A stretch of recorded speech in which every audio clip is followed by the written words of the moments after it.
Hello everyone and welcome back to the channel. In today's video, I want to discuss the great debate of action versus non-action in manifesting. And more specifically, I want to do a deep dive into the question of if you need to take action in order to manifest what you want. And actually, my straight up answer to this question is yes and no. But before I get into why I answered the question that way, it's important to point out that everything in our physical reality is simply a reflection of our state of consciousness. Everything, including action. So we could call that the easy answer to this question because it's our state of consciousness that is what manifests things, including action, meaning that action is more of a byproduct of our state of consciousness. But here's where things get a little bit tricky. Action also influences our state of consciousness. In other words, we take action in order to shift our state of being, and more specifically to a state of being that we perceive as more favorable or more pleasant. Bashar calls this the motivational mechanism that we run our lives by, meaning that we're never not going to do the action that we perceive as the next most pleasant thing to do in a present moment. Now, what this means is that state of consciousness and action are actually not separate things, but rather two things that are interlinked and dependent on each other in some regards. In other words, our state of consciousness activates our actions, and actions activate our state of consciousness. And the reason why this is because we are living in two different worlds at the same time. We're living in our linear world, and we're living in our energetic world, or our spiritual world, with action being the language of our physical world, and our state of consciousness being the language of our energetic world, or spiritual world, however you want to call it. We're experiencing both at the same time because we are simultaneously in our physical world and in our energetic world. Now, what this understanding also disproves is the concept of non-action itself, meaning that there's actually no such thing as not taking an action. And the reason why I say this is because we live in a physical world, we are always physically doing something. Always. Action is the language of physical reality, and we are never not doing an action. What a lot of people mistake for non-action are more passive actions, like maybe sleeping or meditating. But here's the thing, all of those passive actions are still actions. Even doing things like breathing or staring at a blank wall.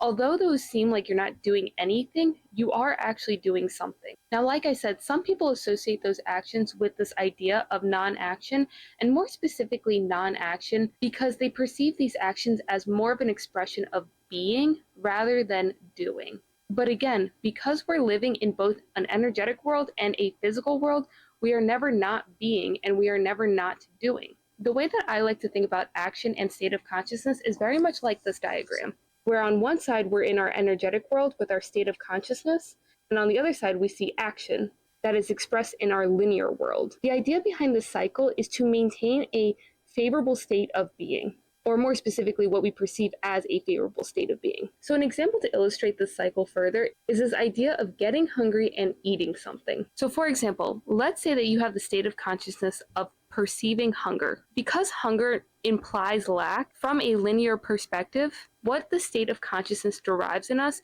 is this desire to eat something, or this desire to fill our stomach with something. And so what ends up happening is that our state of consciousness motivates us or moves us or activates us to take an action of eating something. It is through that action of eating something that activates a more favorable state of consciousness. And usually this happens very quickly, so we're not always fully aware of everything that's going on in our system when this cycle is happening. But if you can picture this idea, let's say that you're really hungry, right? Your stomach is growling. And so naturally, in your mind, in your imagination, you start thinking about what it would be like to eat this thing. You start considering all the different foods that you would like to eat. And whether you realize it or not, you usually focus on the end result of eating some sort of enjoyable food in your imagination. It's usually very quick for these things that are more daily, like eating. But the very thing that motivates you is this use of your imagination, whether you're aware of it or not, of already having the thing that you want. In other words, your state of consciousness is activated from the perceived lack of food in your stomach. And so what it naturally does is it starts considering what you would like to eat. So your imagination is activated to the end result of eating something satiating and what it would be like to eat that something that is satiating. And usually that act in your imagination is what brings up this desired state of being and gets you to move to take the action of eating said thing that you desired. once you take the action of eating the food in physical reality, your state of being is naturally altered to a more satiated state of being. And so it's this never-ending cycle: state of consciousness influencing action, action influencing state of consciousness. You go from the empty tummy state of consciousness to the satiated tummy state of consciousness. Now, a quick note on inspired action.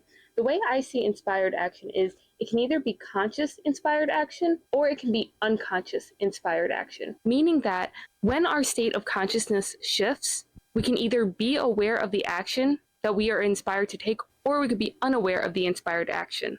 In other words, unconscious inspired action. With the idea that conscious inspired action is something that you are aware of doing that is bringing about the state of consciousness of already having the thing that you want, while unconscious inspired action is more like just doing things but not really seeing the relationship between the action and the state of consciousness. But the main point I want to drive home when it comes to this link between state of consciousness and action is that both of them are there so that you are shifting your state of being to a more favorable one. Always, again, referencing Bashar's motivational mechanism. We never do something to shift our state of being to a negative state of being in that given present moment. More specifically, what we perceive to be an unfavorable state of being. So when people say, fall in love with the process, what they really mean is fall in love with the state of being that the action and state of consciousness create while they're being interlinked and dependent on each other. And more specifically, fall in love with the present moment state of being, because as we know, we only ever have right now. The main point of any type of imaginal act or action is to shift our state of being. And this is also where the idea of romanticizing the process comes into play as well. It's another way of evoking that state of being through the action and through the state of consciousness simultaneously. The main point of all of this is that you want to make sure that you're using both in order to shift your state of being, because both are influencing your state of being. This is also what I meant by yes and no at the beginning of the video, with the idea being that no, we don't need to take action in order to manifest what we want, because at the fundamental level, our state of consciousness is the thing that manifests. But at the same time, the answer is also yes, because we are never not doing an action. And all of our actions are influencing our present moment state of consciousness. It's just something that we can't escape because of the fact that we are living in our energetic world and in our linear world, or in our physical reality. As long as you're in physical reality, you are never not taking an action. And as long as you're in the energetic world, which you always will be because you can never cease to exist, you will never be in a non-state of consciousness. Now, with all this being said, there's usually two perspectives when it comes to whether or not we should take action in order to manifest what we want, or if we should practice more of non-action and more in the state of being in order to manifest what we want. And as I mentioned, I would recommend utilizing both your state of consciousness and action, because we can't escape either, and they're both very much interdependent on each other. But the other reason why I say this is because sometimes what can happen if we focus too heavily on one side of this cycle is that problems can arise. And what I mean by this is usually the camp that claims non-action is the way to go can sometimes fall into the trap of waiting for their manifestation because they have a fear-based belief about taking an action that they are inspired to take in relationship to their manifestation, or in relationship to the state of consciousness of having their manifestation.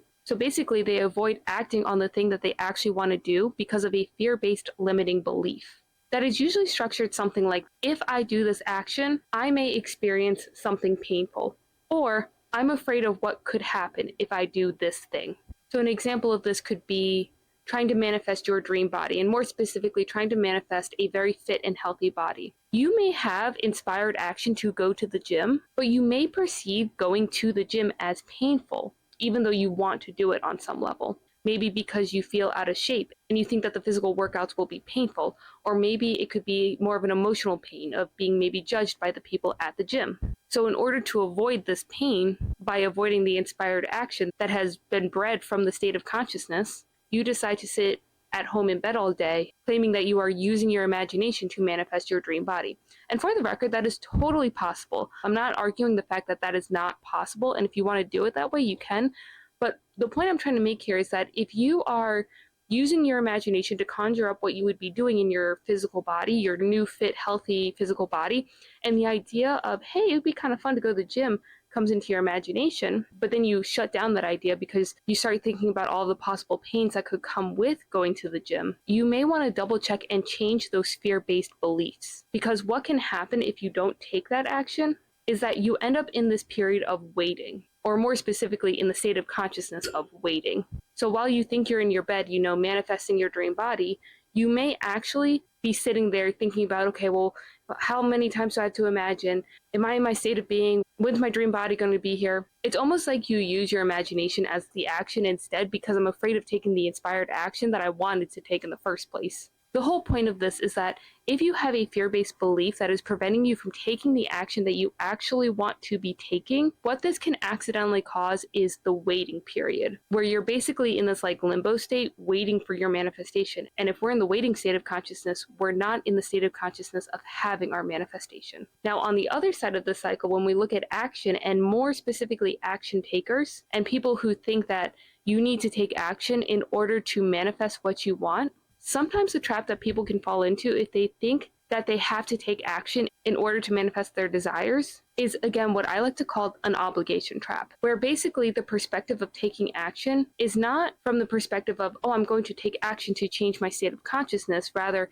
it's from the perspective of, I need to do this in order to get my manifestation, or I have to do this in order to manifest this thing. In other words, they're seeing their manifestation from a more linear perspective. And even more specifically, they're looking at the action itself as being the thing that brings them what they want, rather than using the action as a means of changing their state of consciousness and their state of being. And here's the fundamental flaw of this particular obligation trap.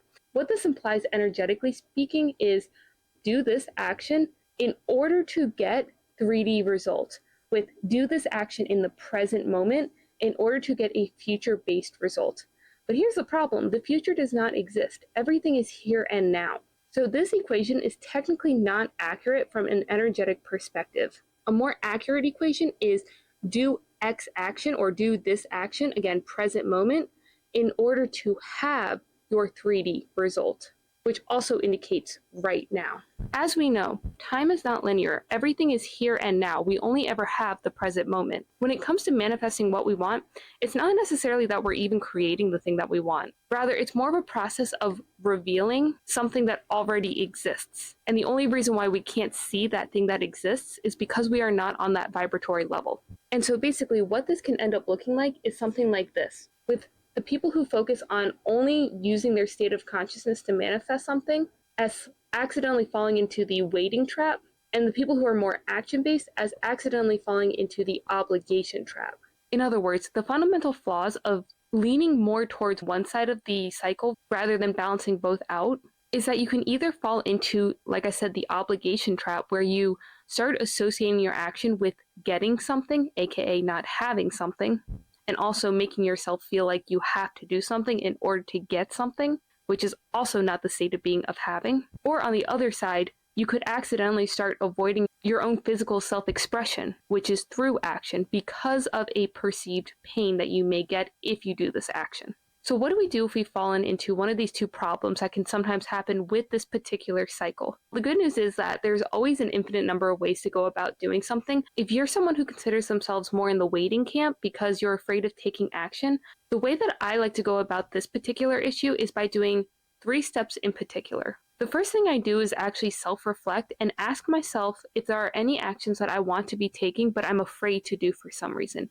For this, you have to be honest with yourself. If the answer is yes, then what I do is I first focus on switching those belief structures to more favorable ones, and more specifically to belief structures that are more in alignment with my true self, which for me is indicated by pleasure, excitement, joy, curiosity. This again is something that Bashar calls as following your highest excitement and being in alignment with your true vibrational core. So basically what I do is I double check. Am I afraid to do something? If the answer is yes, then that means that I have a fear-based belief that is not necessarily in alignment with my true self.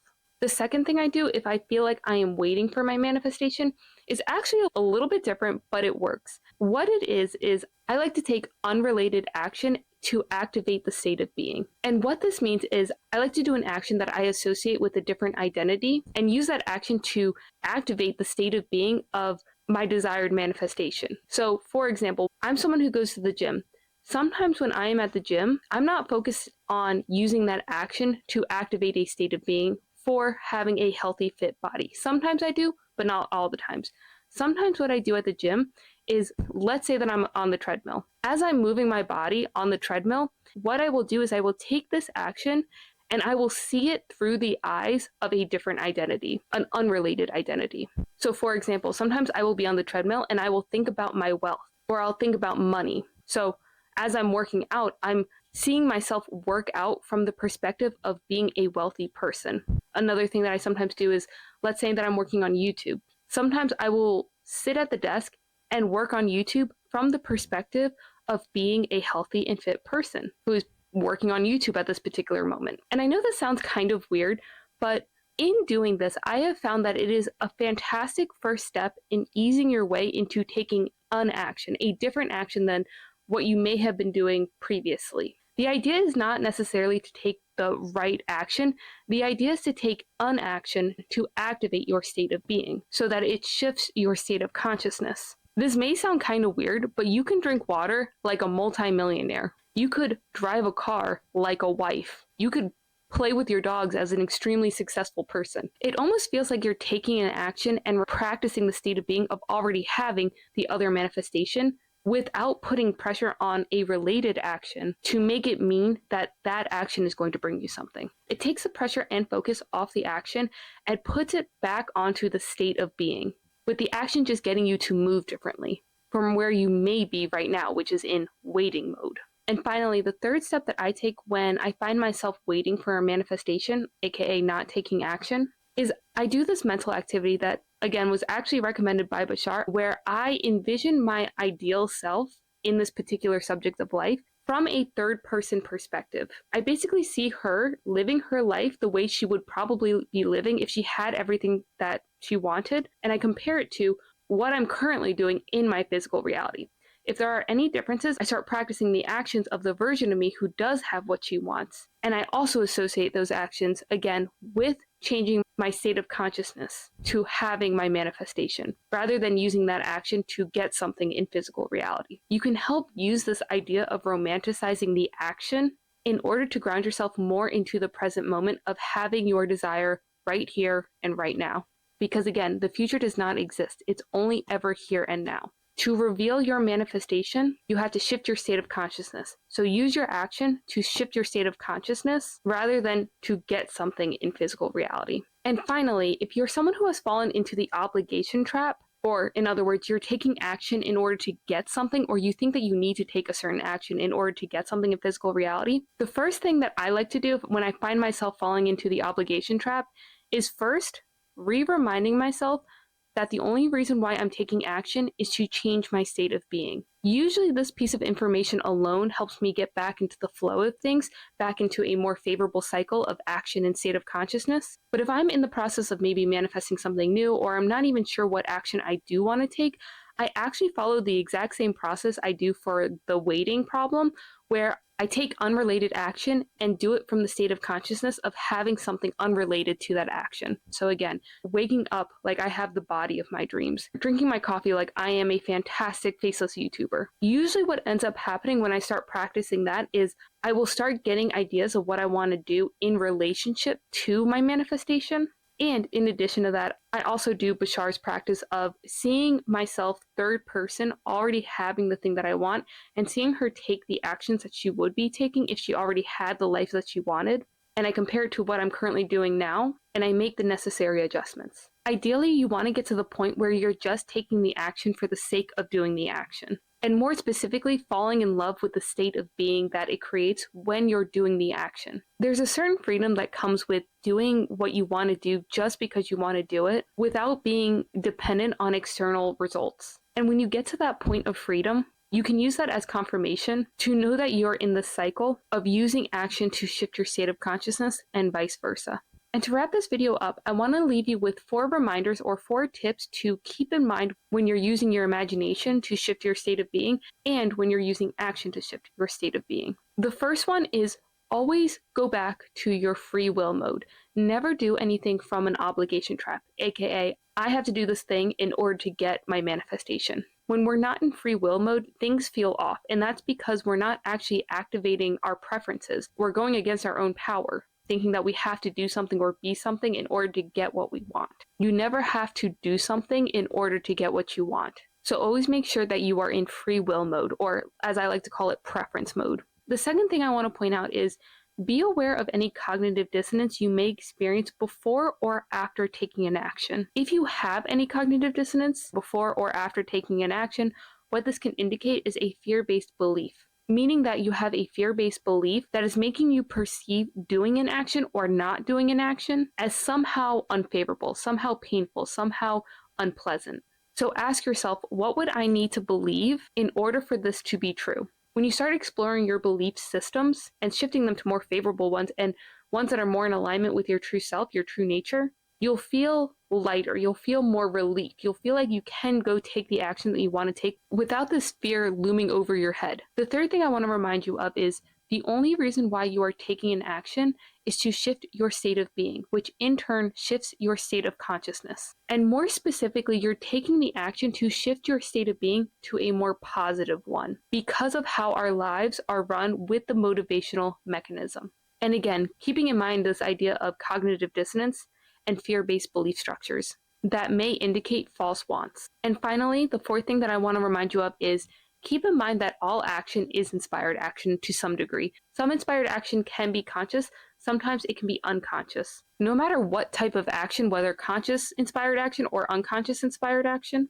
the idea is that the action is going to change your state. And if you end up following a more intuitive path where you're taking a lot of unconscious inspired action, keep in mind you're not going to realize the relevance of the action until you look back in hindsight after you get your manifestation. So if you're following a more intuitive path and you're not really sure what's happening or where you're going as you're persisting in your manifestation, that's completely okay. When you get your manifestation, you'll be able to look back in hindsight and be like, oh, this totally makes sense. When I went to go get coffee that one day, that's when I met that one guy who led me to this man who then changed my SP. Like, you'll start seeing the connections, but only after the fact. And you won't actually know the relevance until after the fact. So don't try and guess your way through what's happening while you're on the bridge. The main point of number 4 is just to drive home the idea that sometimes you're aware of the action that may lead you to your manifestation, again, from a linear perspective. Sometimes you may not be. So be open and learn how to navigate the bridge by more specifically focusing on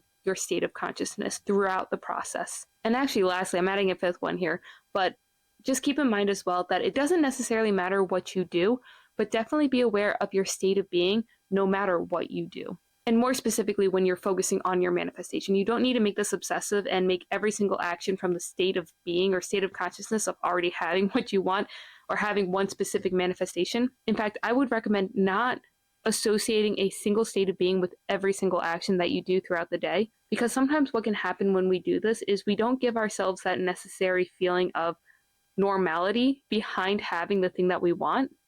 And it becomes more of this obsessive need, aka attachment, which basically just puts out the vibration of not having. All right, so keep that in mind as well. I'm going to end the video here. Definitely let me know what you think about the video in the comments below. As always, I love hearing everyone's different perspectives. But that's all for now. Until next time, keep creating, everyone, and I will see you in the next video. Bye.